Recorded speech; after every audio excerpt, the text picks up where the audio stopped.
नमस्ते दोस्तों, आप सबका एक बार फिर से स्वागत है आपके अपने YouTube चैनल सत्य सनातन में। आज है 2 अक्टूबर और 2 अक्टूबर को पूरा देश मोहनदास करमचंद गांधी का जन्मदिन मनाता है। वो दूसरी बात है कि आज ही के दिन लाल बहादुर शास्त्री जी का भी जन्मदिन है, जिनके विषय में काफ़ी कम बात हुई। मोहनदास करमचंद गांधी का गांधी नाम उठा करके पूरे परिवार ने जिस देश की सत्ता को हथियाया है, उस देश के दिल में रहने रचने बसने वाले लाल बहादुर शास्त्री जी के जीवन पर ना केवल प्रकाश ही कम डाला गया, बल्कि उनकी मृत्यु के बाद में उठे हुए सवालों का भी कभी जवाब नहीं दिया गया। मोहनदास करमचंद गांधी का गांधी नाम चुरा करके जो लोग आज सत्ताधीश होने के सपने देख रहे हैं, उन्हीं में से एक राहुल गांधी ने पिछले दिनों कहा था कि मोहनदास करमचंद गांधी के आसपास में महिलाएं रहती थी, लेकिन मोहन भागवत के आसपास में क्या आपने कभी महिलाओं को देखा है? हमने महिलाओं को तो दोनों के आसपास में देखा है, लेकिन दो अलग अलग चाल और चरित्र के साथ में देखा है। हमने जब मोहन भागवत जी के आसपास में किसी कन्या को, किसी महिला को देखा है, तो वो तब देखा है जब रक्षाबंधन का त्यौहार था और वो उनके हाथ में उनकी कलाई पर राखी बांध रही थी। लेकिन मोहनदास करमचंद गांधी के आसपास में रहने वाली महिलाओं के साथ उनके कैसे संबंध थे, उसके विषय में राहुल गांधी ने शायद या तो पढ़ा नहीं है, और या फिर वो आज की पीढ़ी को गुमराह करने के लिए इस तरीके की बातें करते हैं। मोहनदास करमचंद गांधी के विषय में हमने पूरी की पूरी प्लेलिस्ट बनाई हुई है, और जिसमें हमने इस व्यक्ति के सारे वो खुलासे किए हैं जो इतिहास में कभी बताए नहीं गए या फिर इतिहास पर मिट्टी डाल करके दबाने के प्रयास किए गए। लेकिन मोहनदास करमचंद गांधी का ये नंगा सच सबके सामने आना बहुत जरूरी है कि मोहनदास करमचंद गांधी जिन महिलाओं के कंधे पर हाथ रख करके चलता था, उसी प्रकार से वो उनके साथ में सत्य के प्रयोग भी किया करता था। सत्य के प्रयोग नाम की एक पुस्तक है जिसको खुद मोहनदास करमचंद गांधी ने लिखा है, और इस पुस्तक में मोहनदास करमचंद गांधी कहता है कि वो उन लड़कियों के साथ में सत्य के प्रयोग किया करता था उस आयु में जब मोहनदास करमचंद गांधी की स्वयं की आयु पूरी अधेड़ हो चुकी थी, वो मरणासन था, मरने के बहुत ही नजदीक था। लेकिन दूसरी तरफ वो जो लड़कियां थी वो 18-19 साल की थी। दोनों में इतना फर्क था कि एक तरफ तो ब्रह्मचर्य, जब आप 70-80 के पार पहुंच जाएं तो ब्रह्मचर्य के प्रयोग करने का उस समय पर कोई औचित्य ही नहीं बचता, क्योंकि उस समय पर आपकी फैक्ट्री बंद है, सारे टावर टूट चुके हैं, तो उस समय पर आपको सिग्नल मिलेंगे, ऐसा आप कैसे सोच सकते हैं। लेकिन दूसरी तरफ वो लड़कियां जो 18-19 साल की थी, जिनके हार्मोनल चेंजेस उस टाइम पर हो ही रहे थे, जो उस समय पर धीरे धीरे जवान हो ही रही थी, उस समय पर किसी नग्नावस्था में साथ पड़े हुए पुरुष को देख करके उनकी क्या मनस्थिति हुई होगी, यह किसी भी साइकोलॉजी के स्टूडेंट या टीचर से आप पूछ सकते हैं। उन महिलाओं, उन लड़कियों के दिमाग पर, उनकी जो मानसिकता है उसके ऊपर कितना बड़ा आघात किया गया मोहनदास करमचंद गांधी के द्वारा, यह जो पाप हुआ है उसके द्वारा, इसका सवाल जवाब लेखा जोखा आज कोई भी नहीं रख रहा है, जबकि उसकी अत्यंत आवश्यकता है। मोहनदास करमचंद गांधी इतना ज़्यादा कामुक व्यक्ति था कि बाहर उसका खुद का बाप मरा हुआ पड़ा था, और गांधी अंदर अपनी वाइफ कस्तूरबा के साथ में सहवास कर रहा था। बाहर अपने बाप की लाश को देख करके उसके अंदर का जो कामुक जानवर था वो जाग गया, और उसने रोती हुई कस्तूरबा गांधी के साथ में जबरदस्ती सहवास किया था। और इस बात को भी कोई और नहीं बल्कि मोहनदास करमचंद गांधी स्वयं ही कहता है। मोहनदास करमचंद गांधी के आसपास में जितनी भी महिलाएं थी, चाहे वो देशी हों चाहे विदेशी हों, उन सब पर ही मोहनदास करमचंद गांधी का दिल आ जाता था। मोहनदास करमचंद गांधी का दिल आना ठीक उसी प्रकार से था जिस प्रकार से एक बच्चे को दिन में 5 से 6 बार भूख लगती है, 5 से 6 बार उसको सूसू जाना पड़ता है, यानी कि दिन में भी कई बार उसका किसी भी महिला पर कितनी ही बार दिल आ जाता था।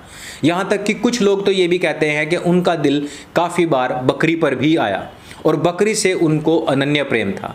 ये दूसरी बात है कि वो हिंदुओं की आस्थाओं के प्रति बहुत ही ज़्यादा निष्ठुर थे। जब उनके सामने ये बात कही गई कि हिंदुओं का पूज्य पशु यदि कोई है तो वह है गाय, उसका मान सम्मान होना चाहिए, मुसलमानों को उसकी जान लेनी नहीं चाहिए, उसका गोश्त नहीं खाना चाहिए, तो उस समय पर भी मोहनदास करमचंद गांधी के विचार बड़े ही खतरनाक थे। मोहनदास करमचंद गांधी उस समय पर कहते थे कि हिंदुओं को ये भाईचारा बनाए रखने के लिए खुद अपने हाथ से गायें मुसलमानों को सौंप देनी चाहिए। हालांकि अन्य स्थानों पर यह भी आता है कि वो गाय के महत्व को जानते थे और गौ पालन को बढ़ावा देने के भी उन्होंने बहुत सारे कार्य किए और इस तरह के कई बार उन्होंने स्पीचेस भी दिए। लेकिन यदि हिंदू और मुसलमानों के भाईचारे की बात की जाए तो हमेशा मोहनदास करमचंद गाजी ने मुसलमानों का ही पक्ष लिया। मोहनदास करमचंद गाजी ने उस समय पर जब बंटवारा हो चुका था और हिंदू जो पाकिस्तान से आए थे वो यहाँ भारतवर्ष में दिल्ली के जामा मस्जिद में शेल्टर ले रहे थे, उस समय पर मोहनदास करमचंद गाजी ने आदेश दिलवा करके हिंदुओं के बर्तन बारिश के मौसम में ही बाहर फिकवा दिए थे। हालांकि मोहनदास करमचंद गाजी एक तरफ तो ये चाहते थे कि कोई भी हिंदू मस्जिद में शेल्टर ना ले, वहाँ पर जाकर शरण ना ले, क्योंकि वो मुसलमानों का पवित्र स्थान है। लेकिन दूसरी तरफ वो मंदिरों के अंदर नमाज पढ़वाने, वहाँ पर मुसलमानों के जो कुकृत्य हैं उनको करवाने के पूर्ण पक्षधर थे। मुसलमानों के प्रति उनके इस प्रेम को देख करके ही उनके पुत्र ने इस्लाम को कबूल कर लिया था। जी हाँ, मोहनदास करमचंद गाजी, उनके खुद के पुत्र हरिलाल ने इस्लाम कबूल कर लिया था और साथ ही साथ मोहनदास करमचंद गाजी की पोती के साथ में ही जबरदस्ती कई बार उसने दुष्कर्म भी किया था। मोहनदास करमचंद गाजी अपने इस बेटे से काफ़ी निराश थे और उन्होंने कई बार उसको पत्र लिखे, लेकिन पत्रों का कोई सटीक जवाब नहीं मिल पाया। हरिलाल इस बात को जानते थे कि एक मुसलमान ही पक्का बहन, बेटी, माँ या कोई भी उसको मिल जाए उसके साथ में उसकी सहमति से या फिर ज़बरदस्ती भी उसका साथ में दुष्कर्म कर सकता है।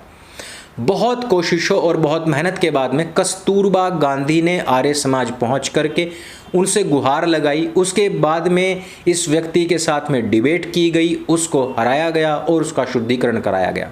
लेकिन मोहनदास करमचंद गाजी बहुत ही एहसान फरामोश व्यक्ति था। मोहनदास करमचंद गाजी ने उभरते हुए आर्य समाज को दबाने का हर एक प्रयास किया।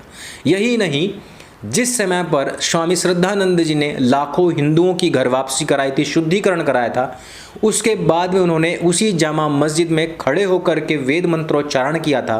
तब मोहनदास करमचंद गाजी के दिल में स्वामी श्रद्धानंद जी के प्रति जो नफरत थी वो जग जाहिर हो चुकी थी। यही नहीं, जब एक मुसलमान ने स्वामी श्रद्धानंद जी को, जबकि वो बहुत बीमार थे, उनके घर में घुसकर धोखे से उनको गोली मार उनकी हत्या कर दी थी, उसके बाद में मोहनदास करमचंद गाजी ने स्वामी श्रद्धानंद जी के हत्यारे को ही अपना भाई बताया था।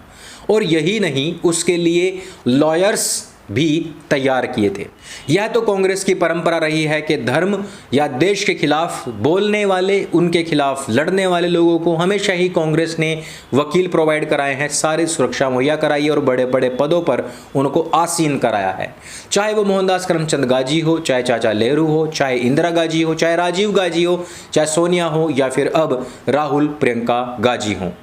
दोस्तों, मोहनदास करमचंद गाजी के विषय में यह भी बताया जाता है कि मोहनदास करमचंद गाजी ने स्वयं प्रथम और द्वितीय विश्व युद्ध में भारतीय सैनिकों को अंग्रेजों की तरफ से लड़ने के लिए झोंक दिया था। मोहनदास करमचंद गाजी के विषय में यह भी बताया जाता है कि उन्होंने जबरदस्ती सुभाष बाबू का विरोध किया था। सुभाष बाबू जो कि कांग्रेस कमेटी के सर्वाधिक वोट पा करके अध्यक्ष बने थे, लेकिन एक अन्य ऐसे पुरुष जो कि मोहनदास करमचंद गाजी के लिए बकरियों का इंतजाम किया करता था, उसको अध्यक्ष बनवा दिया गया था।